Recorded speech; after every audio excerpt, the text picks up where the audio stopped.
Soham, Soham, Soham.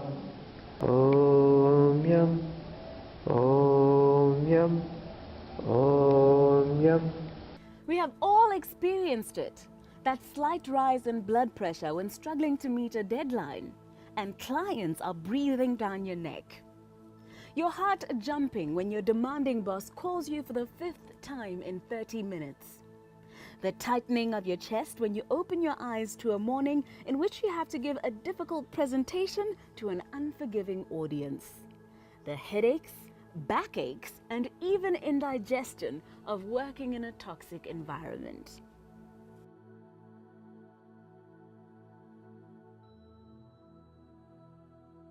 A 31-year-old woman in Japan who put in more than 150 hours of overtime in a month died of congestive heart failure after working too much, her employer announced in the last months of 2017.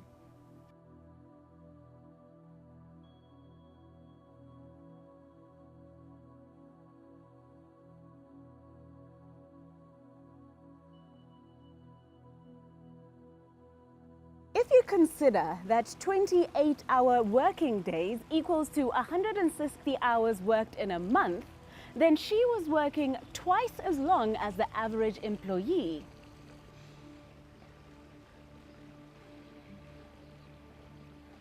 We all try to handle stress in various ways, but popular go-tos such as binge-watching television to distract yourself, drinking, smoking, or even taking out your frustration on somebody else is often counterproductive and just temporary relief.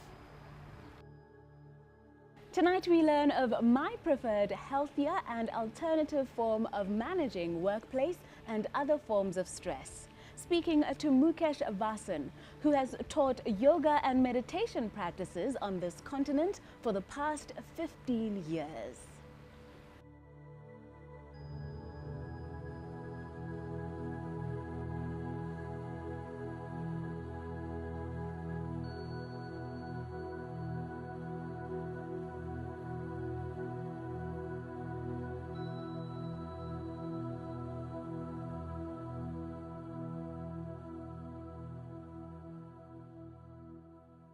As a practicing advocate with the Cape Bar in South Africa, specializing in constitutional and public law, and as a former legal advisor to 2 speakers of the National Assembly in that country, he attributes his ability to balance a demanding high-profile career with a life of service to the art of living practices and knowledge.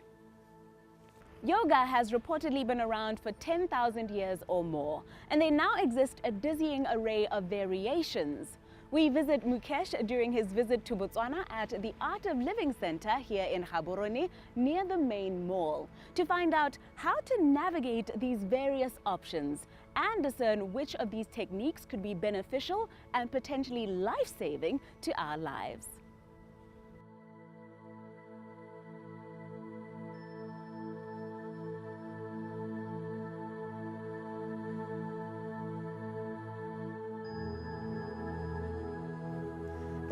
There's a dizzying array of options when it comes to yoga and meditation. There's transcendental, I think there is hot yoga in hot rooms. There's so many options. What should we know about the ways we can use these various options to manage stress, and which are most effective for stress management? Yoga is quite effective compared to exercise, for example, whereas exercise tones the muscles, etc. With yoga, you use the breath too, and that helps calm the mind down. When you align the body, the breath, the mind also comes into focus. But yoga is one aspect of it. Yoga is the beginning, I'd say. You can get into deeper levels of silence through breathing, meditation, which really brings the mind to silence. Even in sleep, the mind is active.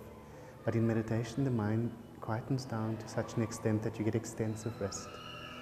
And if you look at the autonomic system, the heart, the endocrine glands, the rest of them, they function by themselves. The breath also functions by itself, but the breath can be regulated. And the breath and the emotions are so interlinked that once you start working with the breath, the mind really comes to standstill. If you notice that every emotion too is connected with the breath. When people get very excited, their breath is erratic. When people get angry, you find that the breath speeds up. And if you see sad people, depressed people, the emphasis is on an out breath. They always go like, oh, life is so hard. Emphasis on the out breath. When you see something really beautiful or you feel happy, the emphasis is on the in breath. Normally in life what happens, an event happens and your breath changes. But if you do a rhythmic breathing practice, you can regulate the emotions with it too. At the physical level, about 80 to 90% of toxins come out through the breath. But on average, we use less than 30% of our lung capacity. So as you start increasing your lung capacity, your body starts functioning more optimally, your liver starts functioning better. When your body complex works better, so does the mind. Do stay with us. When we return, we continue our conversation with Mukesh about the benefits of yoga and meditation.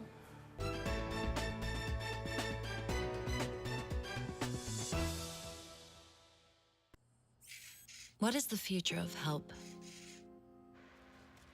It's to help people find the great in themselves.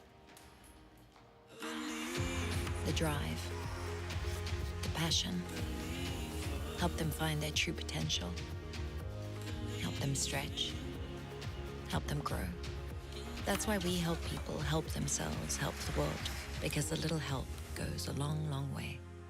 FNB, how can we help you?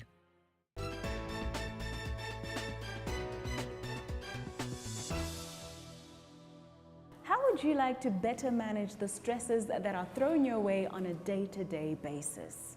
Mukesh Vasan, educator at Art of Living, tells us about the benefits of yoga and meditation. So the technique that the Art of Living teaches, which is very unique, is called the Sudarshan Kriya. It's a Sanskrit word, but it means you get a proper vision of yourself through this purifying action. And with that, we found that depression, it's successful in treating depression to about 68%. There are more than 60 studies that show its effect on depression. And even there was a study by the University of Pennsylvania last year that said that even drug-resistant depression can be treated effectively with Sudarshan Kriya. Insomnia decreases, that's a very noticeable result. Anxiety decreases, your sleep is 3 times deeper. And there's a recent study from Norway that points out that even your genes are corrected through the practice. So where your genes get traumatized through stress from the frontal cortex, this starts repairing the body. It's quite an amazing result. I myself, if you look at my life, I was a child activist in South Africa, brought up with a lot of stress and anger, which I thought I could never let go of. And I did the 6-day course and it changed my life completely. So it's more the experience that I had, and I thought that this knowledge needs to be shared with everybody. You know, because a couple of years ago, people would say that stress is a Western concept, it's not common in Africa, but I think times have passed. Depression is increasing, anxiety is increasing, because the pressure on work is so different. Many years ago, on a Sunday, you take a drive and that's it. Boss can't find you because there's no cell phones. Now you're available 24/7. And I think with the growth of social media, it's also a drain on our time. Because people go through cycles, they keep saying they don't have time, they don't have time. Because they cycle through Facebook, Twitter, email, back to Facebook, Twitter. And that drains a lot of time.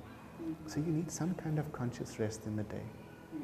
And that brings a lot of focus to life. All those things that you thought you had no time for, suddenly people that start meditating notice that they start doing these things. You overcome your anxiety and fears, you start living life again. Like in Africa, we have such a beautiful continent, people come and visit. But when we drive to work, if you notice, everyone in the traffic seems so serious, so stressed, bogged down by their past. Once you become free of that, you start noticing the beauty in life, you start noticing the beauty in other people, and life becomes more joyful.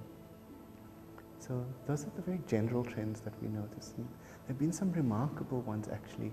We had a model actor, he could never sleep his whole life, and I remember on the course he said, I hate the birds because they remind me I've got to wake up, and even with strong medication he couldn't sleep. And after doing the course 6 days, he kept practicing, and he doesn't take any medication or sleeps a full 8 hours. Which other types of courses do you offer? Is it all breathing techniques? Do you incorporate elements of the physical? What type of things can people expect? On our specific yoga course, it's a lot more physical, but also manageable for everybody. And we do breathing and meditation. On the introductory course that we do gentle yoga. Again, anybody from 18 to 80 can do it. The benefits are enormous, but added to that is our unique practice called Sudarshan Kriya, which they have so much of research on. But now it's in the 30 millions that we've taught across the world. You've been to a few countries on this continent, teaching and training people in yoga. Have you come across any resistance, or what types of perceptions and concerns do people who are curious raise? They often think it's religious based, but if you see, it's a spiritual practice, and everything that's taught doesn't conflict with any religion. In fact, all religions say it. Jesus said, "Be still and know the Lord." So every religion practices that silence, that meditation. If you look across the world, religions have differences in their practices and in their symbols, but what's common is the spirituality. Kindness, compassion, sharing, and being of service to society. So we don't find much resistance to this because it's something that everybody's looking for. In essence, if you look at behind what everybody wants, people are looking for freedom and they're looking for happiness. But if you ask people, are you happy? They only say when things go my way. So it's about learning how to deal with your external situation. And coming inwards, nobody has a conflict with that, so it's just about uniting yourself. And the art of living has united people across different religions. I've taught, I think by now, about 10,000 people, and nobody has ever had a problem saying that it conflicted with their religion.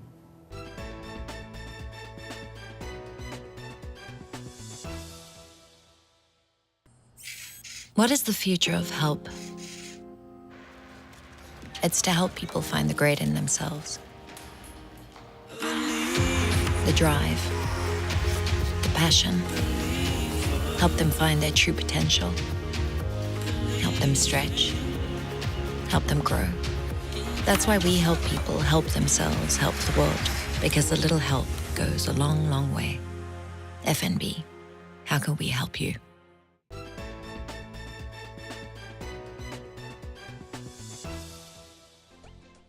Welcome back to First Issues. Some time ago, a statement was released saying that the Monetary Policy Committee, or MPC, of the Bank of Botswana had decided to cut the bank rate from 5.5% to 5%.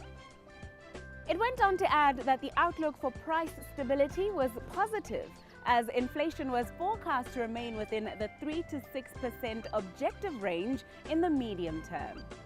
How many of us understood what that statement meant? Or better yet, what the implications were for your personal finances? Our efforts with regards to educating our viewers regarding personal financial management have generally focused on the factors directly within your control with regards to making and keeping money. Tonight, we broaden our conversation to include external factors that directly affect our personal finances. Concepts such as the bank rate that are mentioned within the referenced announcement. In our continued commitment to promote financial literacy and thus healthy financial systems. Market strategist Moatudi Sebabule educates us. I think in terms of what an average Motswana needs to understand about the prime is in terms of maybe why it's set up, who set it up, and what do they look at when they're setting up what you normally refer to as the prime rate. So in almost every economy, you've got the policies that are meant to improve the development of that economy. So in the case of Botswana, as like many other economies, the overarching policies is the fiscal policy and the monetary policy. Whereas the fiscal policy normally looks at the taxes that are being paid in that economy, as well as the government spending. The monetary policy itself looks at things like money supply, it looks at the monetary system, it looks at the interest rates, which is where the prime rate comes in. So the prime rate is contained within the monetary policy that we employ as a country, and then the voice of authority which sets that prime rate or the bank rate is the Bank of Botswana. So in the local context, the Bank of Botswana is the authority that is being set up to look after the monetary policy, which among others involves setting the bank rate. So how the prime rate comes about, because it's very important to bring the distinction between maybe the bank rate and the prime rate. So within the Bank of Botswana itself, there's a committee that is being called Monetary Policy Committee, MPC for short. So this is the committee that is tasked with setting the bank rate. And the bank rate itself really, it's meant to look at the direction of interest rates as well as the level of interest rate.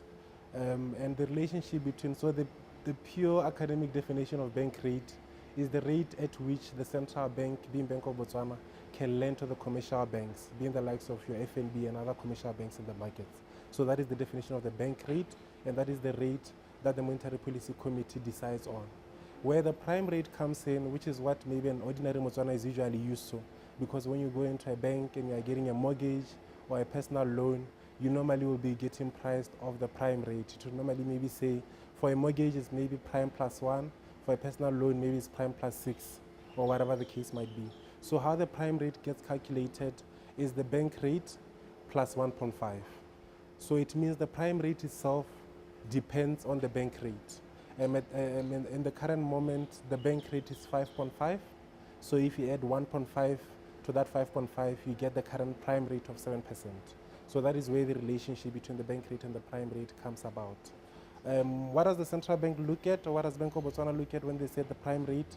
Remember, the primary role of them, of setting that interest rate level, is to create a comfortable level of aggregate demand in the economy so that the economy is growing. So you set the rate looking at the intention that you want to achieve as an economy. So in an economy where there is low levels of growth, as we see in the current dynamics of the country, you will then set a rate that is favorable for growth.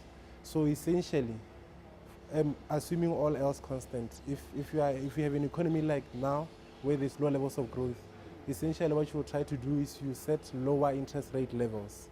So the relationship there is, if you have got low growth, you'll ideally want to have low interest rate. Why is that the case? Because you want to encourage borrowing in that kind of scenario. You are encouraging borrowing for corporates, you are encouraging borrowing for individuals. Borrowing for corporates usually goes towards investments. Businesses are borrowing to invest, they are constructing new offices, they are constructing new malls, etc., because the prime rate is lower and therefore the cost of credit itself is lower. The consumers also are able to go into the banks and borrow. They are borrowing to consume, they are also maybe borrowing to invest. Maybe now they see opportunities to buy houses, they see opportunities to build multi-reses or buy cars, etc. So that is why the relationship then comes about in that manner, where you then set your interest rates lower so that you support a borrowing activity in the market. When you have that borrowing activity going, you have the circulation of money, because they are borrowing and not just borrowing to invest or save, they are borrowing to spend back in the economy. So your individuals are going to the supermarkets and buying, they are going to the restaurants and eating, they are able to travel, so it's also boosting your tourism sector, is boosting your transport and logistical sector. So you then have money circulating as a result of a low interest rate cycle. So that is how the connection comes about.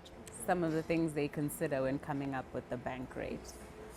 Okay, now that I know what the prime rate is, where do I go to find out and keep abreast of changes, and how frequent are changes in these particular rates? In terms of economic dynamics, it's a moving ball. Like this year, you will have very good positive growth, the next year you have negative growth. So by essence, then it means even setting the bank rate or the prime rate is very dynamic. It depends on the dynamics, on the macros in terms of the developments coming in the market. Like I've said, the voice of authority is Bank of Botswana. So they are the main point of reference in terms of setting the policy or in terms of accessing this information. So the Bank of Botswana, even when you go into the Bank of Botswana website, you will find among the press releases an indication of what the bank rate is, and by default the prime rate. The Monetary Policy Committee, in terms of their calendar sitting, they sit every 2 months, unless there's a reason why they could sit maybe more frequently. But in terms of the normal calendar, when there's not a lot of market disturbances going on, they will normally sit every 2 months. So in terms of that calendar, it starts every year at around February. So you'll have the first meeting in February and every 2 months thereafter.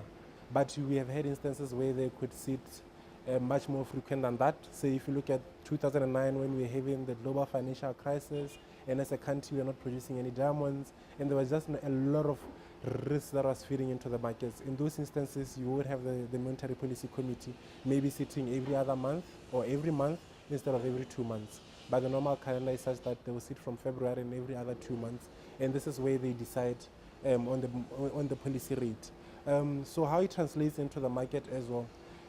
When there's a change in the rate, by regulation, they always indicate to the commercial banks, ourselves as FNB included, to say you have to effect this change immediately. So what that means is when they sit and say we've cut rate as they did the last change in August last year by 0.5% and say immediately, it means overnight the commercial banks have to conform. So what does it mean? You'll be in Namozo, you'll be having your mortgage, and you've been knowing that your mortgage is referenced to prime, so your mortgage maybe is prime plus 2. So when the change came and it was 0.5% cut, at that point prime was 7.5. Now when it means commercial banks change immediately, it means now the interest that Nameto is paying needs to come down by the same magnitude, which is 0.5%. So overnight, you should be able to see the interest rate that you are now paying going forward actually coming down by 0.5%. So this is how now that setting and the actual translation comes into the consumer.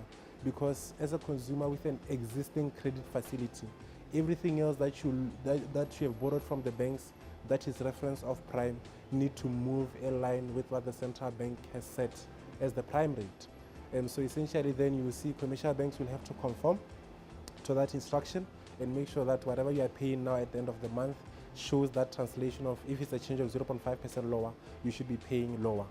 But what also you need to understand also as a consumer is it doesn't affect the interest on borrowing side only.